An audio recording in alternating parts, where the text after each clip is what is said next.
Besok mati guys, tobat yuk. Ustadz Syafiq Rizal Basalamah itu minggu lalu dia lagi mau ceramah, mau kajian, terus diusir tuh sama salah satu ormas besar yang ada di Jawa Timur. Gue malah sebutin namanya ya.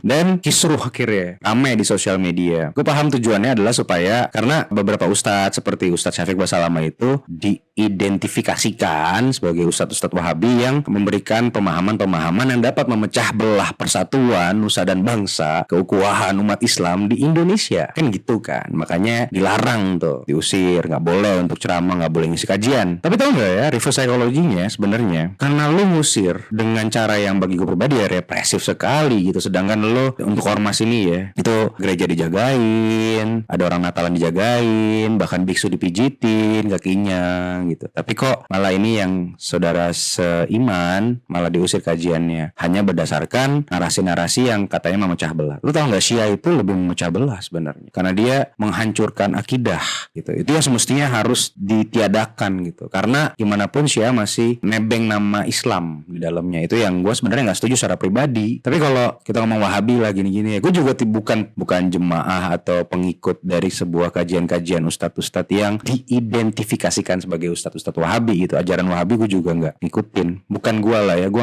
nggak di path itu, nggak di ranah itu. Tapi akidahnya sama bro, syahadatnya sama, dia sholatnya sama, rukun iman sama Islamnya sama. Beda kalau Syiah itu kan imamiyah, ada perbedaan di situ. Udah selalu beda lah ya gitu. Yang lucu adalah semakin lu larang, lu press gitu dengan cara yang represif, semakin akhirnya menimbulkan animo atau simpati yang baru dari masyarakat luas. Yang akhirnya di saat orang bersimpati, orang mencari tahu. Di saat orang mencari tahu, orang mendalami. Di saat orang mendalami, orang menyukai. Di saat orang menyukai, akhirnya orang menjadi pengikut sejatinya. Padahal tujuan lo sebenarnya kan tidak ingin banyak orang di Indonesia menyimpang gitu kan. Menurut lo ya menyimpang ya gitu. Kalau nggak menyimpang ngapain dilarang ceramahnya? Ya kan pasti menyimpang kan, menurut lo kan gitu. Gue berasumsi seperti itu, harus seperti itu, karena ya buat apa? Pasti menyimpang gitu kan. Gagal deh tuh cita-cita lo untuk membuat orang untuk tidak ikut ke ajaran itu. Akhirnya orang ikut ke ajaran itu karena tindakan lo juga. Ini adalah sebuah gambaran atau potret kecil yang terjadi di ranah masyarakat kita dalam hidup di dalam agama. Di sini Islam. Seperti inilah Islam di Indonesia potretnya. Kita tuh sibuk sama falsafah-falsafah yang kita percayai, tapi kita lupa sama esensinya. Contoh kecil kemarin di pesantren, ada kasus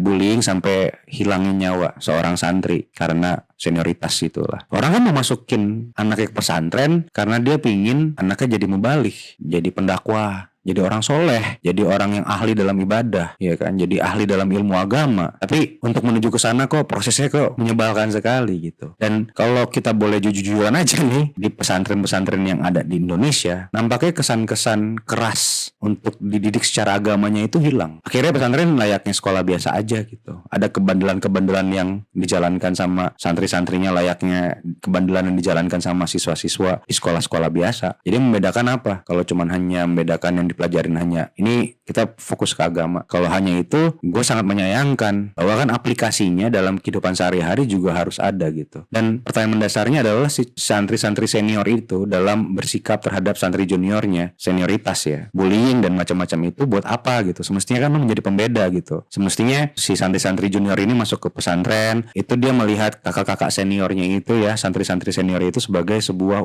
menghormati, terus mengagumi bahkan, karena mencontohkan gitu. Tapi sayangnya tidak terjadi gitu kan. Jadi esensinya hilang gitu. Potret manusia kita, potret masyarakat Indonesia dalam kehidupan beragama di sini itu ternyata tidak mengedepankan esensi, hanya mengedepankan sensasi. Golongan gue paling benar, ini paling benar loh, kita dipecah belah sama diri kita sendiri kok. Ingat 212 nggak masalah Ahok. Itu bagi gue pribadi, teman-teman gue yang di sini Wahabi ya, sama teman-teman gue yang Ahlussunnah wal Jamaah pada umumnya, itu gabung-gabung aja tuh. Karena pada dasarnya Islam tuh nggak bisa dihancurin dari luar bro. Kita kita tuh kuat banget. Boundaries kita tuh sangat kuat begitu agama kita disinggung sama orang. Tapi once 212 selesai, acaranya selesai, ya udah, teman-teman gue itu di Facebook berantem lagi deh. Masalah di Instagram, di Facebook, di sosial media berantem lagi deh masalah kuat-kuatan dalil. Dan akhirnya kita belajar agama hanya karena dalil, bukan karena kita ingin mengenal diri kita terhadap langkah kita menuju jalan yang Allah ridhoi dunia akhirat itu seperti apa sih. Jadi kita ini sekarang lagi sedang mempertontonkan atau display, kita seperti display yang sedang mempertontonkan kemampuan kita dalam mengolah dalil. Weh, dia udah hafal dalil nih, banyak banget, udah ribuan dalil dia hafal. Panggil ustadz deh, panggil guru deh, panggil ulama deh. Padahal nggak pernah sekolah, cuman kita belajar ngafalin dalil itu di sosial media, kita beli buku, kita baca. Terus udah gitu, tanpa berguru akhirnya menjadi ustadz dan ulama gitu. Banyak banget sekarang yang orang malah seneng banget dipanggil ustadz ulama.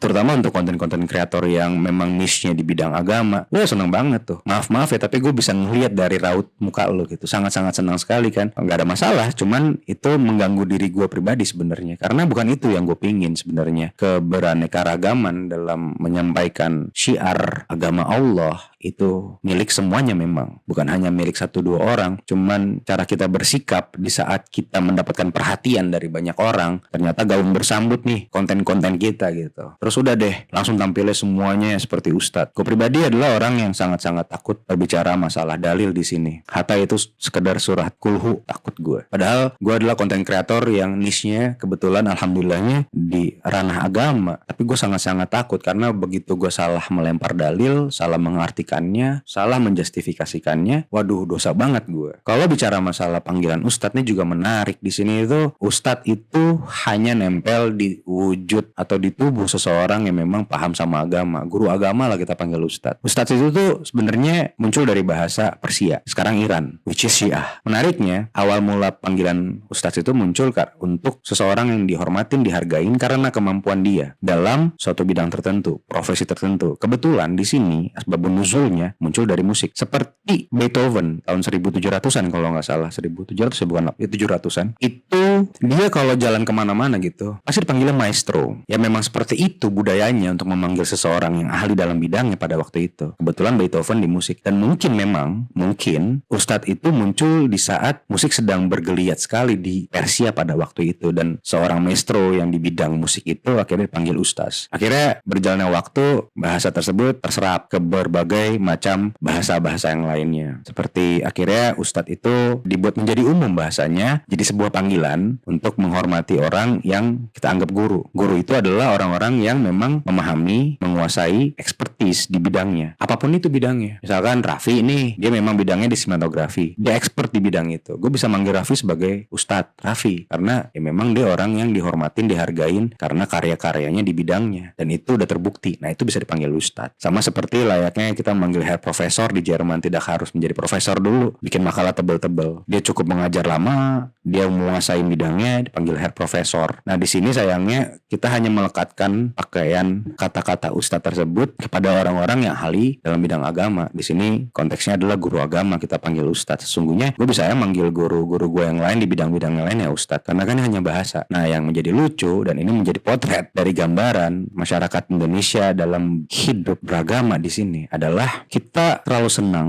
terhadap kata-kata yang menempel pada tubuh kita. Kita fokus kepada kata-katanya. Sekali lagi kita lupa akan esensinya. Dari tadi kan gue ngomongin masalah esensi, karena memang itu gambarannya, itu potret kita. Nggak bisa kita pungkirin bahwa kita tidak melihat esensi dalam sebuah hal apapun itu. Kita hanya melihat sensasi yang nempel di depannya. Kalau bicara masalah potret dari masyarakat Indonesia dalam kehidupan beragama, konteksnya Islam, sudah nggak aneh melihat sekte yang dibalut dengan nuansa Islam tapi di dalamnya ada permainan seks. Beberapa waktu lalu ini juga terjadi di daerah di Indonesia, gue lupa. Ada sebuah sekte yang berbalut nuansa Islami yang menyatakan bahwa lu boleh bersetubuh bersenggama sama orang yang lu sukain dengan syarat sama-sama mau gitu. Yang penting tidak ada paksaan. Nih istri lu, nih kalau istri lu mau nih sama dia nih boleh nih, lu harus boleh gitu, kayak gitu-gitu. Terus yang paling menyebalkan adalah jadi tuh pemandangannya tuh ada 3 kiai kalau nggak salah gitu. Terus ada kiai yang paling kiri ya, kalau dari gambaran tuh kiri. Nah dia tuh yang kayak ngebuka cadarnya si perempuan yang ditawarin untuk ayo berhubungan sama gue di depan umum gitu ngomongnya. dilihat-lihat cadarnya gitu. Itu nyebelin banget dan menjijikan bagi gue pribadi. Itu kalau mungkin gue ada di situ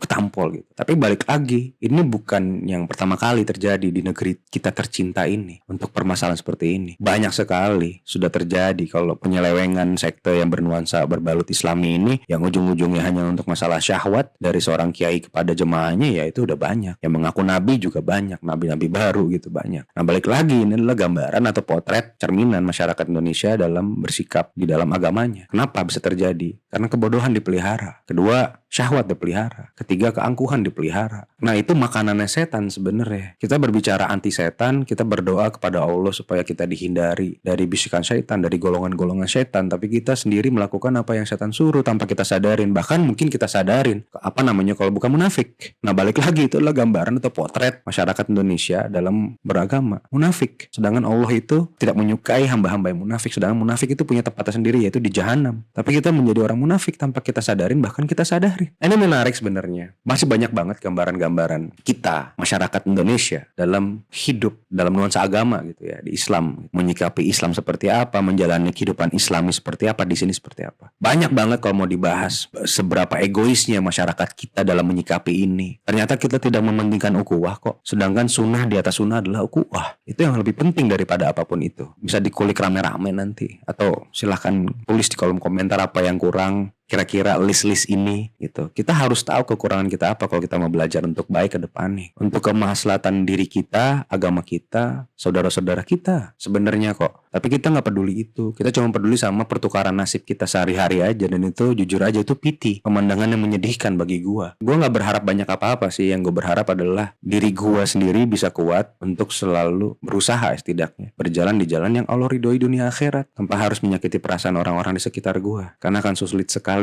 Dan gue gak mau jadi orang yang terkesan menggurui seseorang. Justru konten ini gue buat untuk gue lihat sendiri. Terkadang gue suka belajar dari konten-konten gue sendiri kok. Dan ternyata bagus kok buat gue.